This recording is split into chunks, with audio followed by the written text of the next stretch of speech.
Genesis chapter 30. And when Rachel saw that she bare Jacob no children, Rachel envied her sister and said unto Jacob, Give me children, or else I die. And Jacob's anger was kindled against Rachel, and he said, Am I in God's stead, who hath withheld from thee the fruit of the womb? And she said, Behold, my maid Bilhah, go in unto her, and she shall bear upon my knees, that I may also have children by her. And she gave him Bilhah, her handmaid, to wife, and Jacob went in unto her.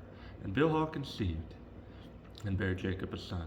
And Rachel said, God hath judged me, and hath also heard my voice, and hath given me a son. Therefore called she his name Dan. And Bilhah, Rachel's maid, conceived again, and bare Jacob a second son. And Rachel said, With great wrestlings have I wrestled with my sister, and I have prevailed. And she called his name Naphtali. When Leah saw that she had left bearing, she took Zilpah, her maid, and gave her Jacob to wife. And Zilpah, Leah's maid, bare Jacob a son. And Leah said, A troop cometh. And she called his name Gad. And Zilpah, Leah's maid, bare Jacob a second son. And Leah said, Happy am I, for the daughters will call me blessed. And she called his name Asher. And Reuben went in the days of wheat harvest, and found mandrakes in the field, and brought them unto his mother Leah. Then Rachel said to Leah, Give me, I pray thee, of thy son's mandrakes. And she said unto her, Is it a small matter that thou hast taken my husband? And wouldest thou take away my son's mandrakes also? And Rachel said, Therefore he shall lie with thee tonight for thy son's mandrakes. And Jacob came out of the field in the evening, and Leah went out to meet him, and said, Thou must come in unto me, for surely I have hired thee with my son's mandrakes. And he lay with her that night. And God hearkened unto Leah, and she conceived, and bare Jacob the fifth son. And Leah said, God hath given me my hire, because I have given my maiden to my husband. And she called his name Issachar.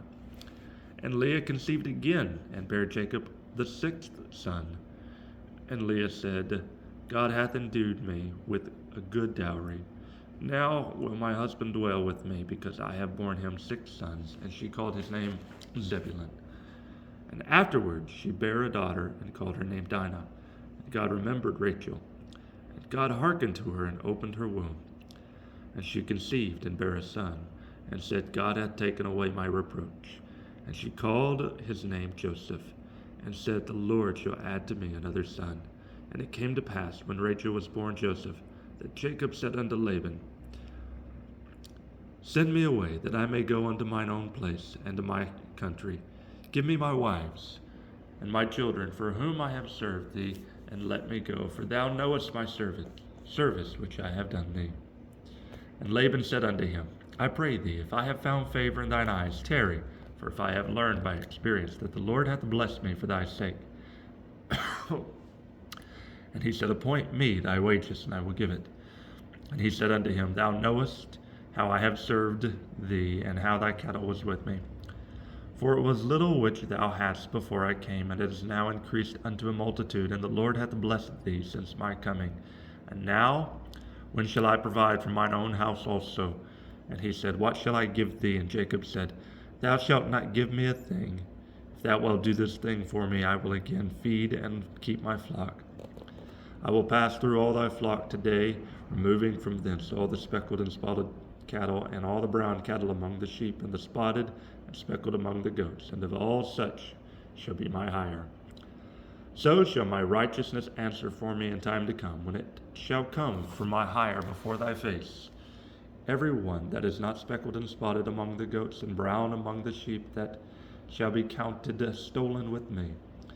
And Laban said, Behold, I would it might be according to thy word. And he removed that day, the he-goats that were ring-straked and spotted, and all the she-goats that were speckled and spotted, and every one that had some white in it, and all the brown among the sheep, and gave them into the hand of his sons. And he set 3 days' journey betwixt himself and Jacob fed the rest of Laban's flocks. And Jacob took him rods of green poplar, and of the hazel and chestnut tree, and peeled white streaks in them, and made the white appear which was in the rods. And he set the rods which he had piled before the flocks in the gutters and the watering troughs, when the flocks came to drink, that they should conceive when they came to drink. And the flocks conceived before the rods, and brought forth cattle, ring-streaked, speckled, and spotted. And Jacob did separate the lambs, and set the faces of the flocks toward the ring-streaked, and all the brown, and the flock of Laban. And he put his own flocks by themselves, and put them not unto Laban's cattle. And it came to pass, whensoever the stronger cattle did conceive, that Jacob laid the rods before the eyes of the cattle in the gutters, that they might conceive among the rods. But when the cattle were feeble, he put them not in. So the feebler were Laban's, and the stronger Jacob's. And the man increased exceedingly, and had much cattle and maidservants, and men servants, and camels and asses.